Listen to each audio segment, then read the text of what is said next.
Welcome to another episode of the Business of Speed podcast. I'm Steve Breitenstein here with Nick Bratton. In the thick of it here in the summertime, we are just weeks away from school starting back up. We're slowly starting to see a little light at the end of the tunnel about maybe we'll have a midday free at some point to have a drink of water, eat some lunch, and just relax during the day. But we're still going all day long right now. Nick, how are you guys holding up down there in New Orleans right now? We're doing all right, minus the heat. I think the heat index yesterday was 117. So, and the humidity of New Orleans, that's not like a dry heat in Arizona. And the humidity of New Orleans, it feels like you're trying to breathe through a wet washcloth.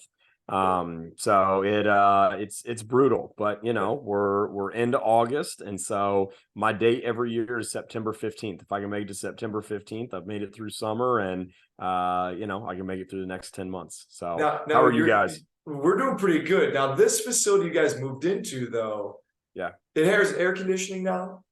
no, You're still with just fans? yeah, we're still just, yeah, and it's one of those things that's so funny because, we really don't have anybody that complains about it. Yeah.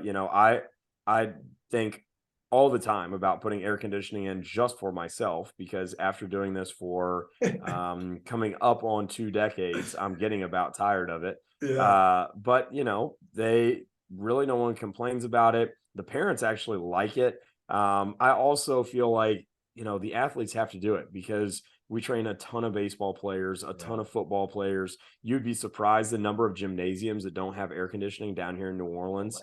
Oh my gosh. And so, it's one of those things that like our athletes have to go back out into it at some point. And so it's a bit of a disservice if they're training in this really comfortable environment and then they go outside to do conditioning and they just can't hang because they've been in 70 degrees when they're doing everything. And so again, I'm not saying that this is definitely the way to go, but it's the way we've done it, and it's worked out for us so far. But like I said, I don't know how many more summers I have in me. Yeah, man, you guys are just savages. That's for sure. We're soft. We've gotten too soft in our area. In reality, for some reason, the humidity in Chicago, our facility, when it gets humid, the turf is like glue, and then the weight room becomes ice. It's just this weird balance where all of a sudden it's like a sled push and there's no weight on it and people can't even push it. And then you can't even walk in the weight room without slipping. So we have to kind of keep the garage doors down and just keep the air to just keep it dry. I don't know why it just keeps being that way year after year after year, but it's been mild this year. So we've been able to get after it. Good summer so far. The surprising thing on our end has been some of our football players. We've had a handful of NFL opportunity guys that we've been working with, and then also some guys that have had success in the USFL, opportunities in the XFL. So there's just this constant kind of group of some big, fast, powerful individuals within the facility all day long, which has been neat for kids as they're training when they get to see those guys. Where typically, if they're just NFL, they're gone. Like they're at their team, so they're not even around. So it's been kind of a neat atmosphere in the facility. But I wanted to jump into one of our topics for today, which we've touched on so many times when we talk about speed development, is when an athlete comes in the first time, we've got to do some sort of assessment, evaluation screen on them. And it's not always that you're doing a set screen that's just known nationally. For a while we did an FMS screen and we spent 15 minutes or so putting people through that, but it didn't really line up with what we wanted to do training wise. So we kept parts of that and we did this and this and this. And over time, you kind of like create an evaluation that allows you to get an understanding of what your athlete is doing, where you want them to get to, and how they compare to like the standards you have set. But off air, Nick, you were kind of talking about a little different situation that we're running into with some of the local businesses. So you describe a little bit of what was going on with kind of these different assessments that you guys have run into. Yeah, absolutely.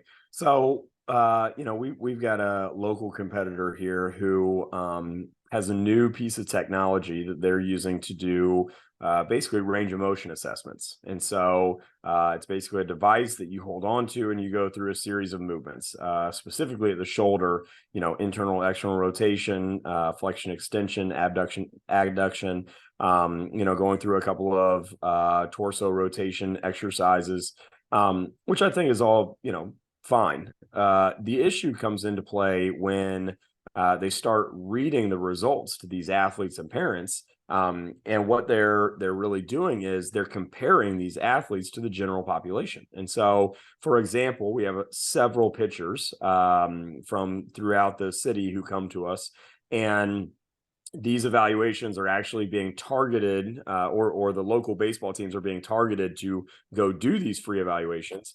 And so we're getting a lot of the same feedback. These athletes and parents are coming in and saying, well, we are told that we're lacking internal rotation and we have too much external rotation, and we have compensatory patterns in our hips. We don't have good alignment in the hips, and so they're getting all this information. And one of the things that I realized after really just hearing about the first screening is they're comparing these athletes to the general population. They're comparing these pitchers to what we would say is the norm for grown adults.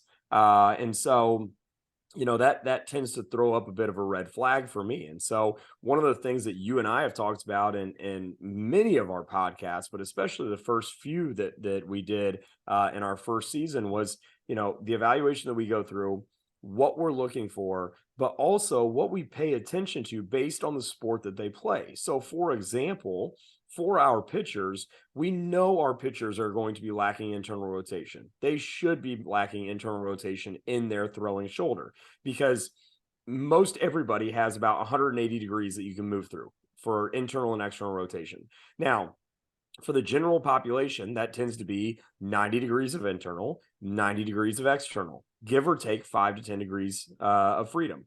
Whereas when you look at pitchers specifically, they're typically going to have less internal and more external, so that they can get into a layback position, so that they can create more of an arc when they're going through that throwing motion. So they're typically going to have, for example, someone could have 75 degrees of internal rotation, but they might have 105 degrees of external rotation.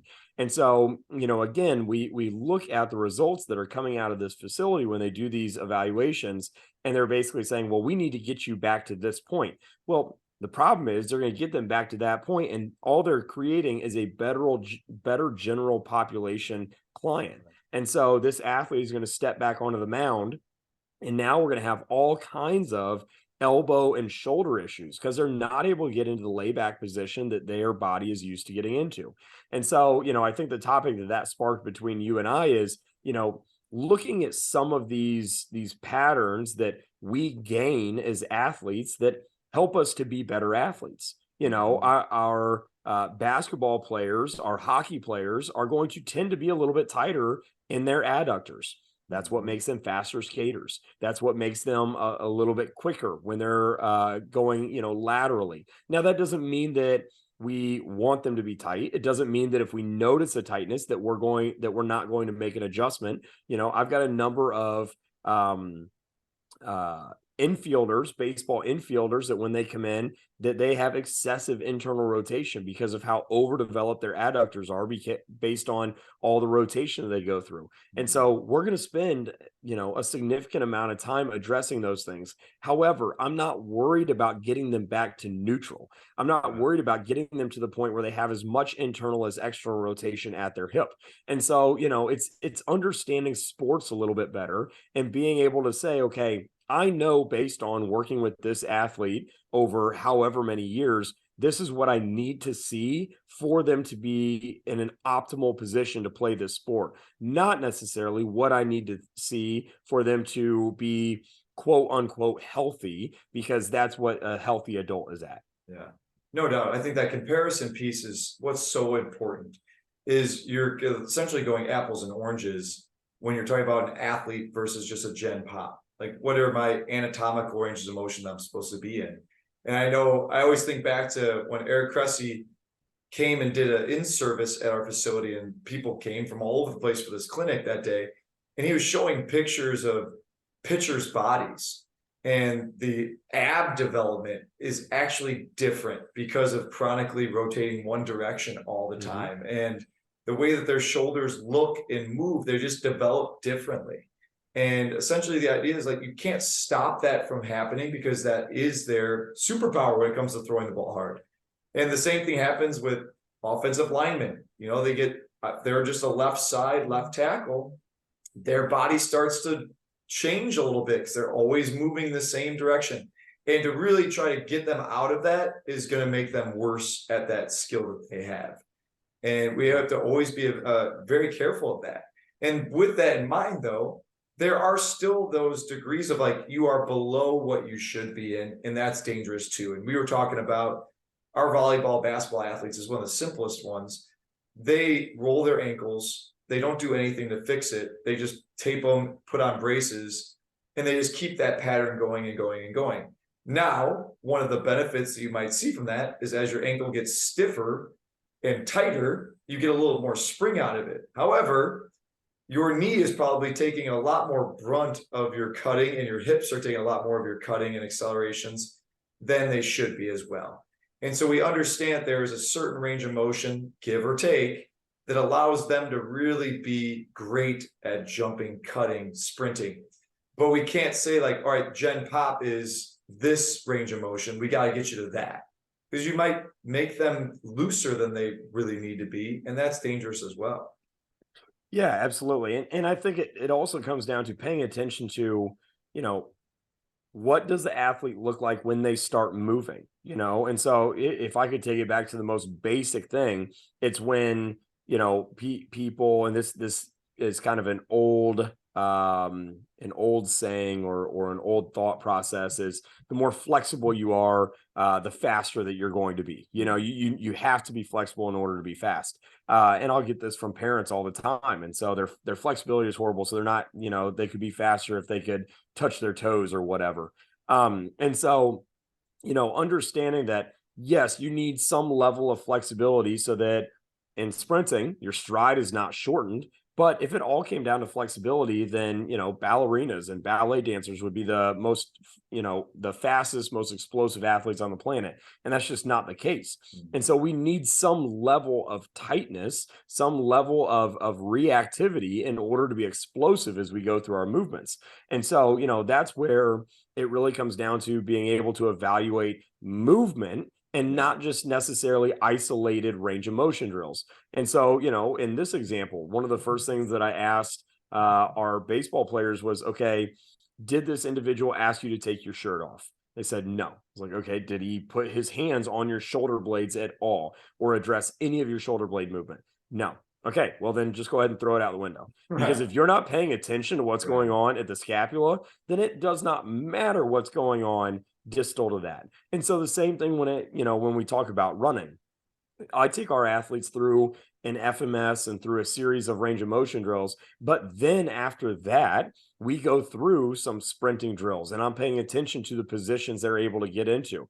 Yeah, they may have great range of motion and be able to bring their leg all the way up so that their hips at 90 degrees. But then they start sprinting and they get into an anterior tilt position, and it doesn't matter whether the hamstrings are loose or tight because they can't even find the position to use what they need to use in order to optimize their stride. And so again, it's knowing, yes, you need to know what they're capable of getting to from a range of motion standpoint, but you also need to know what their movement looks like, what their capacity looks like as they're going through these exercises to be able to say, okay, this is how we need to make an adjustment for them to become more efficient or optimize their skill. Yeah. And we're so limited sometimes on our time that we have these athletes, that if we really try to get everyone back to the Gen Pop standards for everything, you lose out on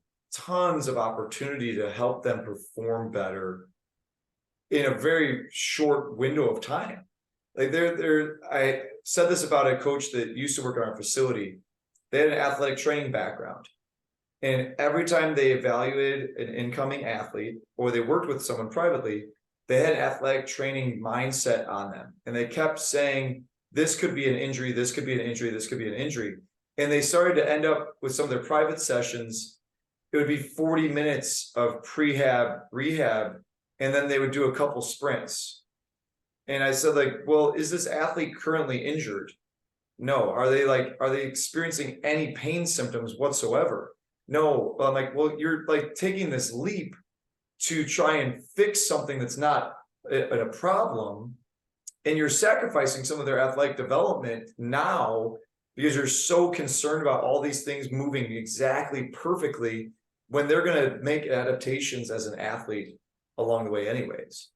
And I think that's the other danger too, is that we compare our athletes to some freak athletes that get away with wildly outside the norm range of motions, whether they're too limited or too big. And I was referencing to Nick earlier that we saw a video that was DeMar Rosen talking about, they did an ankle mobility check on him when he was at the NBA combine. And he's like, I have zero range of motion in my ankles. I have zero. And they're like, oh man, you need to fix that. He's like, but like they're tight, but it helps me jump well, I feel like. And it's, well, yeah, maybe that works for him. There is some range of motion that you need though, just so that you're cutting well, but he's a freak. Like, don't use him as the standard for what we're going to measure all of our basketball players, because he was able to dunk in 6th grade and has a 50-inch vertical in high school. Like that's also dangerous. We have to understand, like, what is that more norm for basketball? And let's work around that norm if we're going to really go into that. Yeah. Well, and so this kind of brings two things to mind. When you look at movement, is the lack of movement creating some type of compensation? So for example, I had an athlete come in the other day, young athlete, awful pronation at the ankles, eversion at the ankles. As we go through an evaluation, what we realize is he is extremely tight through his calves, through his heel cord. And so, he lacks that ankle mobility. And so his compensatory pattern, his strategy for getting around that is, he gets into external rotation and he rolls through the inside of his foot. And so that is something that we need to address. Now, we have volleyball and basketball players that they're limited in some of their ankle mobility, but part of practice, part of what their coach is asking is they have to wear ankle braces every day. And so we're banging our heads against the wall by saying, okay, well, every time you come in, we're going to spend 15 minutes on your ankles. But between now and the time that I see you next, you're going to have 5 basketball practices and you're going to wear those ankle braces for 10 hours. So what I'm going to do for 20 minutes every time that I see you is not going to negate what is happening at practice. And so am I really making up that much ground? And is it really that necessary? Yeah. When you talk about the DeMar DeRozan example, we've seen a whole system built off this. Goda built an entire system off of taking these professional athletes and saying, you need to get into the position that they're in. You need to get a high inside ankle bone. You need to get to the outside of your foot. Well, we've seen all kinds of issues when we start taking athletes through this. And so like we've seen this before. Professional athletes are professional athletes because they are super compensators. That's what they are. They have learned to compensate for the issues that are there. I had a NBA player that I worked with for 8 years. I could watch this guy walk into a gymnasium, jeans, long sleeve shirt, backpack on, grab a basketball, no warm up, and do a windmill dunk, no problem. I could watch the same guy walk over to a set of stairs, and he could not climb a set of stairs in an erect position because he could not figure out how to activate the hamstring and the glutes at the same time without having to lean forward and use that momentum to pull himself up the stairs. And so it's one of those things that, like, how does a guy that's not able to climb stairs in an erect position without pain or without feeling some type of weakness still go onto a basketball court 82 nights out of the year and compete at a high level and, even win 2 dunk contests, and so it's one of those things that, like, these guys made it to the league because they know how to get around those movement patterns. Most of these guys, they were born going into professional athletics. Right. Anthony Davis wasn't going to be an accountant. That Yeah. wasn't going to happen. And so like these guys were going to make it there. And so we cannot use their metrics, their measurements on our athletes. Our athletes they're not them. Yeah. I think that's such a great point. And I think that's like a big piece for just the business model, when that is a part of every sport performance facility, is assessments, evaluations. But I think it's really key to be able to describe why you're evaluating what you're evaluating to the parents, and be able, like you were able to say to these parents, like, yes, this assessment is saying this, but it's not understanding this other aspect. And that's where you can stay true to who you are without having to just kind of chase, man, I need to get that same software so I can do that same thing. As long as you're able to decipher what you're doing in your assessment and why it's valuable for the training process, you can kind of lean into that. You don't have to worry about, man, is somebody going to undercut me on this? But you got to be out in front of it, and you got to understand it. And like you did, Nick, that you understand what they were offering, and then you're understanding the limitation of it, and then you're filling that void wherever that limitation is. Yeah. And I mean, I'm not gonna lie, my gut instinct was, well, we got to go buy something. We got to go buy something flashy. We got to show off. And it's like, no, because that's a no end game. They buy something, you buy something, the next competitor buys something. We've got a D1 going in down the road 2 miles from us. They're going to come in and they're going to have all this flashy equipment, and it's going to be great for 3 months. And so it's one of those things that, like, if you're always chasing the new toy or the next flashy thing that's out there, like, you're never going to win that. You have to be able to offer something consistent that at the end of the day comes down to the fact that you're a knowledgeable coach. You know how to get your athletes or clients to where they want to be, the level of athleticism that they want to be at in order to attain and achieve their goals. And so, this is, I was talking to my interns earlier this week about this. One of the mindsets that I'm in, that I'm trying to get them into, is every single thing we do is an evaluation. The warm-up is an evaluation. The speed and agility drills that we go through are an evaluation. As we're going through speed work, it's not uncommon for me to pull somebody off the track and say, hey, listen, your stride looks a little short today. What's going on? Did you not sleep well? Are your hamstrings feeling tight? Did you go out for a 2-mile run that you didn't tell me about, and now you're sore about it today? That happens. And so using those things, or for example, we had this the other day. We had an athlete come in, and again, I watch everybody's warm up. I previously was a physical therapist. I was taught by one of my mentors, when clients or patients would walk in the door, that we would just observe them. We would observe all of their movements. We would observe everything that they would do. And he would be able to tell me exactly what was going on and why it was going on, just by watching that person in their own element. And so I take that same thing to training. When our athletes come in, I'm watching how they're walking in. I'm watching the tone. I'm watching, everything that's going on. We had an athlete come in the other day. They're going through their warm up. She's going through her quad pulls. And I'm just recognizing that, like, normally in her quad pulls, she pulls her knee all the way under her hip or behind her hip. Not so today. So I go up, I talk to her, come to find out she went with her friends and did some cycling class. She's been really sore ever since. Then she went to do something else, and now she's having some knee issues. And so, like, if I wouldn't have asked, never would have known. She would have continued to go through training like normal.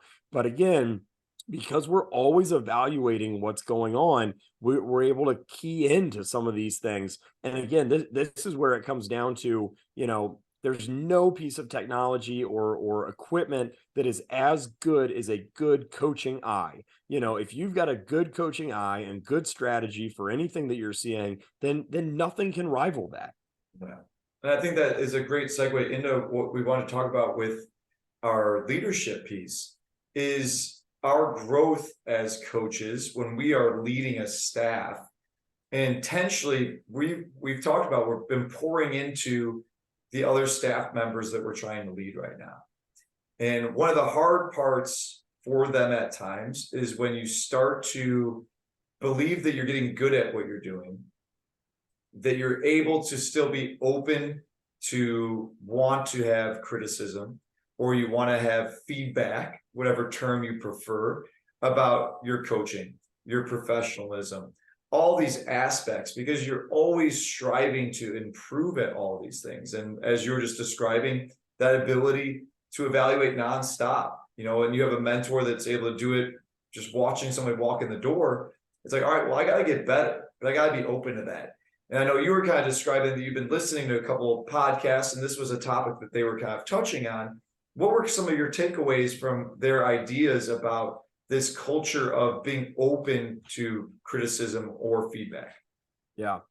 So, I will admit I am not good at receiving criticism, or in the past, I have not been good about it. I am very quick to get defensive.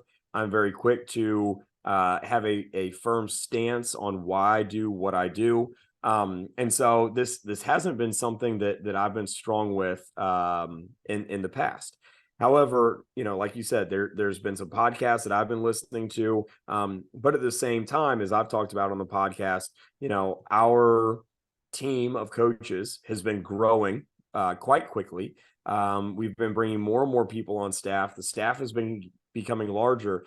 And one of the things that I've noticed, and I don't know if it's that I've noticed it because the staff is new, or I've noticed it because I'm now listening to this type of content, is we are brushing things off very, very quickly that we should be using to critique and become better. And so, for example, if say a client makes a comment while we're going through a workout that tends to be kind of like a backhanded comment, or something that comes across as a bit sarcastic, brushing that off or laughing about it, instead of saying, well, maybe there's something that we could do to improve in this area to make us a little bit better. Or looking at something that somebody says or somebody does and saying, well, that's annoying. I don't like that they do that. There's something wrong with them. Instead of saying, well, maybe I am the reason that this action was created. Maybe there's something that I can be doing to make an adjustment. At the same time, because we do have such a new staff, I'm doing a lot of coaching right now. I'm doing a lot of coaching of the coaches. I'm doing a lot of coaching of the interns. And because I was so bad at accepting criticism and feedback, I was also very bad about giving criticism in a very positive light, understanding that criticism is not a bad thing. If I am critiquing you, it means that I care about you. It means that I want you to be better, because I know that you're capable of more. If I'm not critiquing you and I'm apathetic towards your performance, well, then we really have an issue, because I don't care that you become better. I'm all right with you being stagnant with where you are. And ultimately, our product is not going to become any better. Yeah. And so one of the things that we are doing much more often is critiquing ourselves as a staff and what we're doing, critiquing each other individually, and getting a better idea of, how can we become better as a program, become better as coaches, become better as professionals, become better as people, as husbands and wives and friends and colleagues, and understanding, like, we're not the best version of ourselves right now. And we all want to be the best version of ourselves. But the only way that we can do that is to accept some level of feedback in order to grow. Yeah. And I think we've touched on an idea relating to this about when the culture of your facility and the culture within your team is built on trust.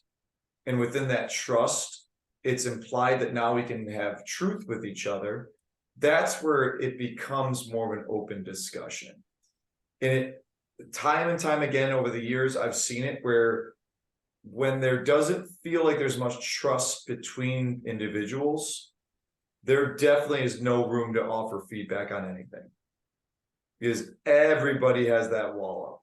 The second that there's trust and we're sharing ideas and just pouring into each other, that it becomes so much easier to offer some truths here and there, and everybody's open to hearing it. And I know for us in the past with our owner, Tommy, like Tommy has been coaching speed for 25 plus years.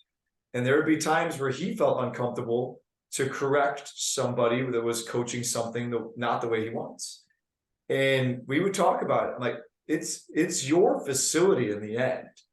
It's your name on this. You've got to be okay to step in and say, hey, like, let me hear what you're coaching there. What were you saying there? Get them to describe it. You're like, you know what? Like, I know what you're saying, but here's why we do it this way. Here's what we want to be doing instead. And the sooner and more often you do that, everyone gets on board. And if someone's not on board with that, they're probably not going to be a good fit for your staff long term, because there's going to be endless opportunities for that to happen.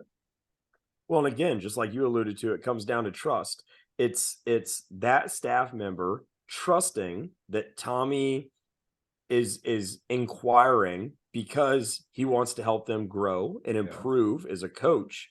But it's also that staff member trusting that Tommy is also going to have an open mind to hearing, well, why are you coaching it the way that you're coaching it? Because again, at the end of the day, if I as a leader am just saying, well, we're going to do it my way because it's my way and it's my name and it's my program. Well, no one wants to just be like a carbon copy of another coach that's in there.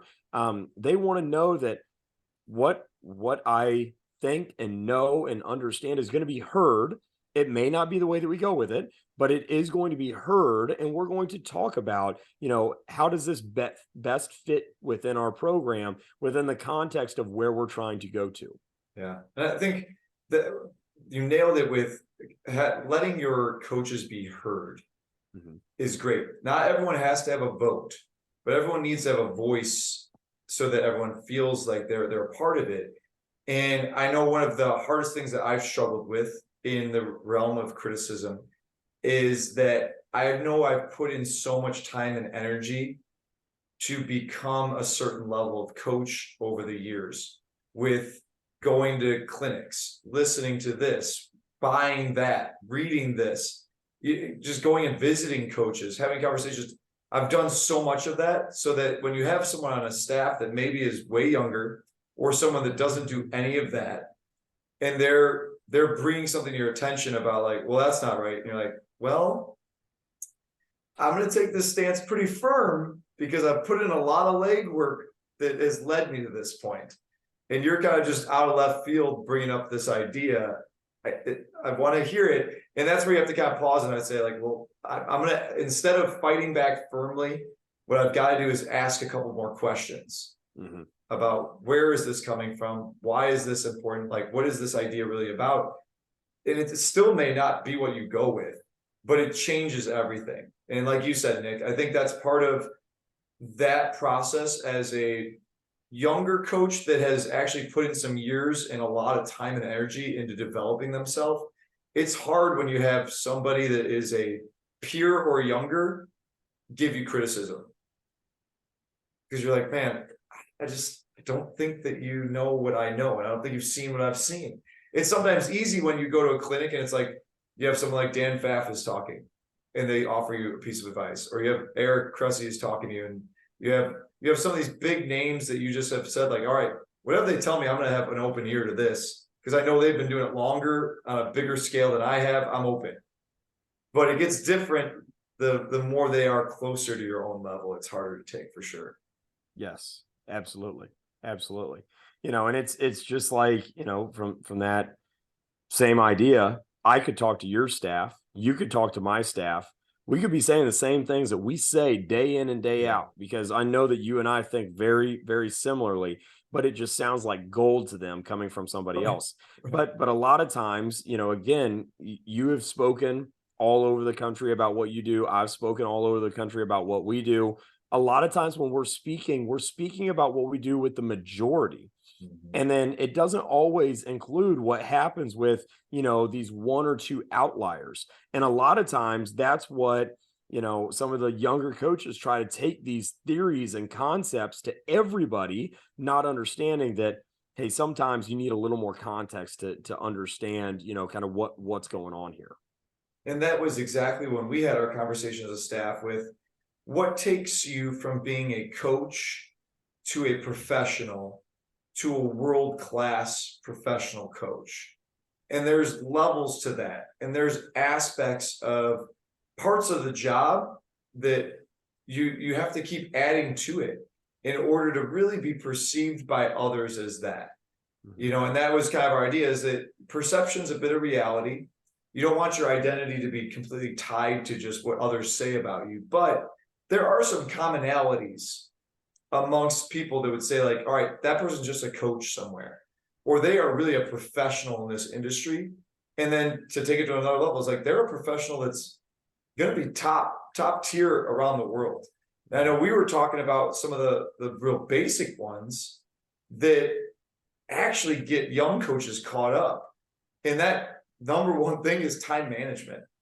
Yeah. And I've talked to my staff about this extensively. And I said, for me right now, I actually have a huge advantage over you guys for time management. And they're like, why?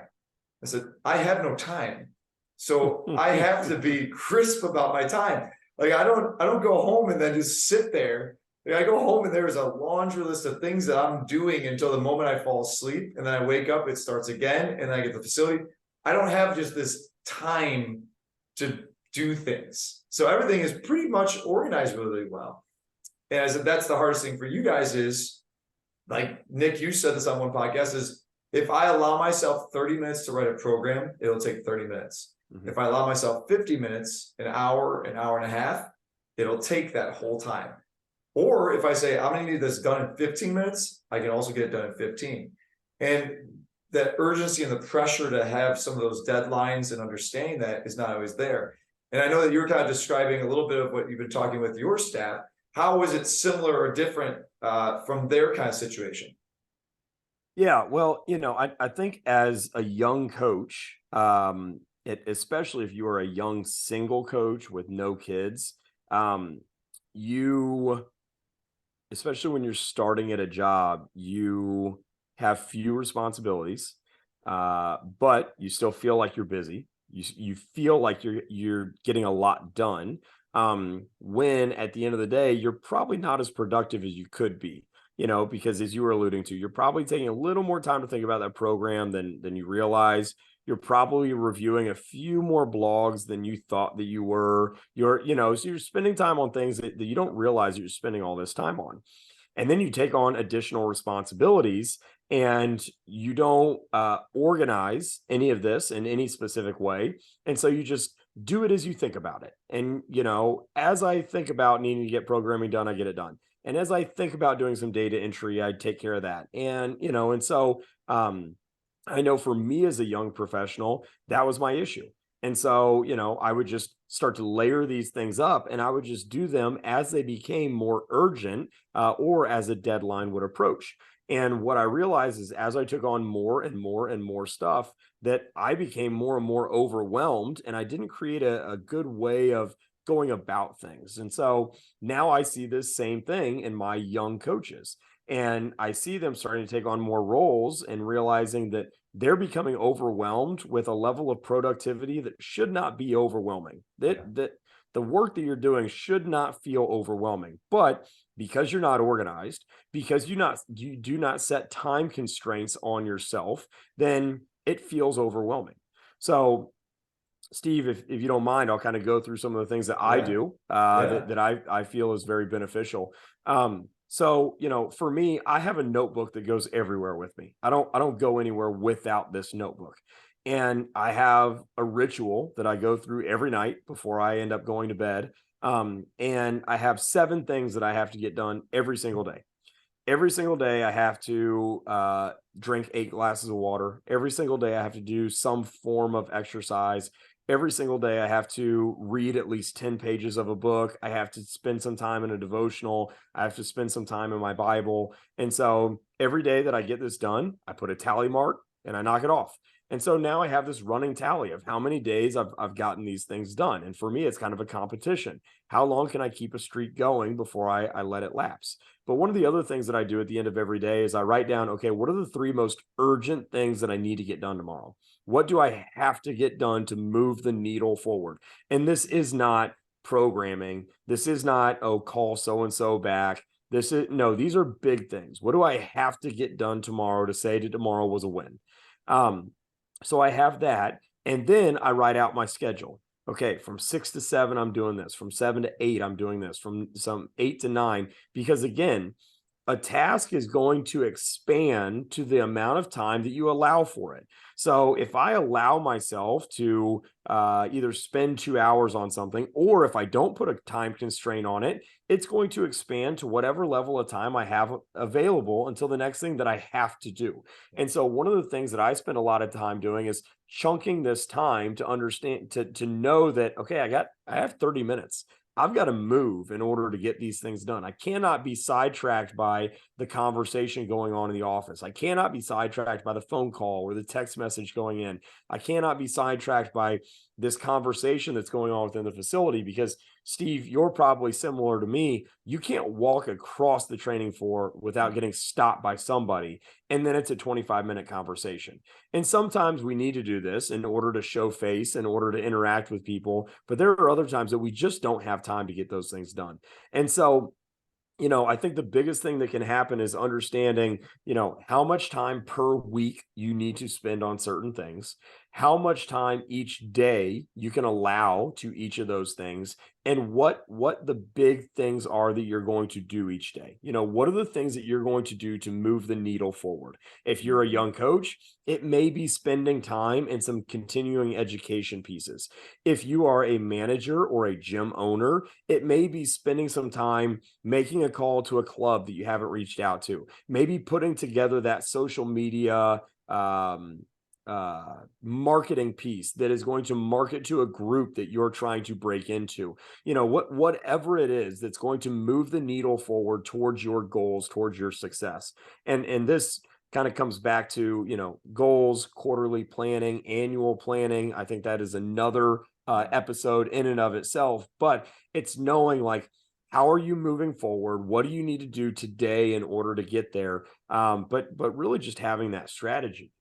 Yeah, I think that's such a huge piece of advice there. Everyone should just re-listen to the last 2 minutes for nuggets on everything that you can possibly kind of do to just take a little bit more control over that time that you have. And before we kind of jumped on, we were just kind of talking about the idea of when you're young, it's really hard to really think out into the future as far as what your month is going to look like, what your week is going to look like. And that is one of the biggest things that I can encourage them. On top of what Nick was just saying, is you don't have to necessarily create the whole plan, but you got to keep thinking about a month out, 3 months out from right now. What are some of those smaller items, slightly bigger items that just are going to be on the list in front of you? Because if you keep going through each day, just surviving that day, and then you just survive that week, it really becomes this spiral of just, man, I am just drowning and I'm just getting by to the next day. And you'll never, ever, ever get out of it. At some point, you got to just kind of get up, get out, get some air, and just look out into the future about what is going to be next. And that's where we talk about all the time with our leadership strategies, is challenging our staffs to be more than they are right now. This is not what they're going to be doing for the next 30 years. And the sooner you realize that, the sooner you can start making some moves intentionally that can kind of speed up the process of you getting to whatever you're going to do next. But if you keep feeling like you're just getting through days, and my guys, we have conversations about that, where, man, I didn't get anything done. I just coached today. Yeah, it's a fine day. I mean, you coached, that was good, but there's so many more opportunities in that day. When I have a day like that, I feel like, man, that day was completely wasted. Yeah. If I have a day where I just felt like, man, I just coached that whole day. Like that day, I'm like, man, I missed out on a day that I could have done something with. And that's what eats me up. It's not that I just survived it. It's that, man, I could have done more if I would have been better that day. And the next day, you better believe I'm right back on a to-do list for that day. I'm right back on my checkoffs, making sure I'm going to the facility maybe a little bit earlier to make sure I isolate myself and get my chance. We're recording on Thursday night. My ritual for myself is Friday and Saturday mornings, I go into the facility at about 3:45 a.m. It's crazy to some people, but when you are a dad and you're working and you're trying to mentor younger coaches and you're actually coaching a full course load, there's not a lot of hours to try and get ahead on things. And so for Friday and Saturday, I'm able to jump ahead of my entire week in front of me and make sure that the whole week is already structured out for myself. And that's for Nick and I with our podcast. We're able to edit things. We're able to get video clips. We're able to just make notes on what that week is going to be. Because if I don't do that, it's impossible come Monday, Tuesday, Wednesday, when I'm in the thick of that week. And then there are fires that are coming up and you're having to put those fires out. And if you didn't allocate time for that, man, you are in a rough ride. That's for sure. Yeah. Well, and what I have found is the coaches that tend to be the most unhappy with what they're doing, the coaches that are always searching for new jobs, the coaches that are always complaining about the place that they're at, is because they're only doing what's in front of them in the moment. They're only coaching the athletes that are placed in front of them. They're only coaching the groups or the teams that are placed in front of them. And they're not doing enough to push the envelope, to take a step forward.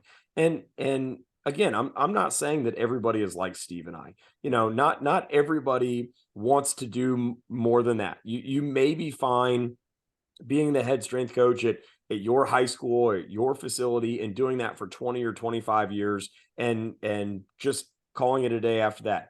Probably not, because what will end up happening is when you turn 40, 45, 50 years old, you're going to think to yourself, wow, I coached a lot of athletes. I had a major impact, but now what?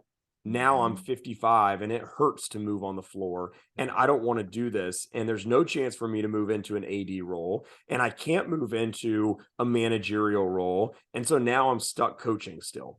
And so, what I've recognized is the young coaches that tend to burn out the quickest or get frustrated is because they didn't do enough to take the next step. They didn't do enough to have the conversations with their superiors or their supervisors about, well, how do I move forward? How do I, gain the role that I want to gain? And what do I need to be doing now in order to move into those positions? And again, Steve, like you alluded to, it sometimes takes going in early, staying late, taking a weekend day. And that doesn't sound fun. It doesn't sound fun to me to go into the facility every morning at 5:30 and stay till 8:30 at night. It does not sound fun. But at the same time, I've also been able to do a lot of things before 30 that a lot of people can't say that they haven't been able to do. Yeah. And so again, it's understanding, like, you need to know where you want to go and what it's going to take to get there. And there are going to be some times that you have to make some sacrifices. Yeah. But at the end of the day, it's going to pay off if that's what you really want. And so again, bringing it back to this time management piece, it's knowing, I had a coach a couple of years ago that, we were doing a quarterly meeting and it was the end of the second quarter. So we were meeting in July and I said, let's flip back to your goals for this year.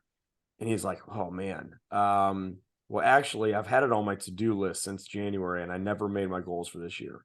And it's like, well, hold on a second. You've allowed 6 months to slide by without taking 30 minutes. You couldn't find 30 minutes in 6 months to draw out your yearly goals. And so I feel like, that's what happens to a lot of us is, we move it down on the to-do list and we move it down and we move it down and we move it down. And we don't just say, you know what? I'm just going to go in 30 minutes early tomorrow and I'm going to get this done. Or I'm going to wake up 30 minutes before my kids tomorrow and I'm going to have a cup of coffee and I'm going to get this knocked out. Or I'm going to take a Friday night and instead of lounging on the couch and watching Netflix, I'm going to let everybody else go to bed and I'm going to stay up and I'm going to have a drink and I'm just going to etch some things out, And so it's just finding that time in order to make sure that you're taking the steps that you need to take to be where you want to be. Yeah.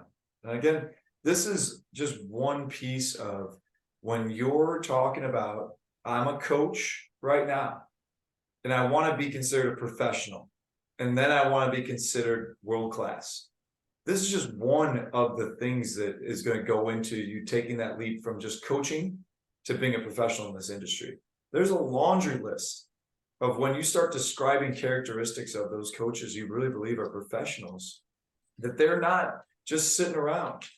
And like you said, it's not always the most enjoyable piece, but you're trying to do something that's kind of cool and unique at the same time. And so that's where it's really valuable to understand, where am I trying to get to, and what sacrifices am I willing to make along the way to get to that point?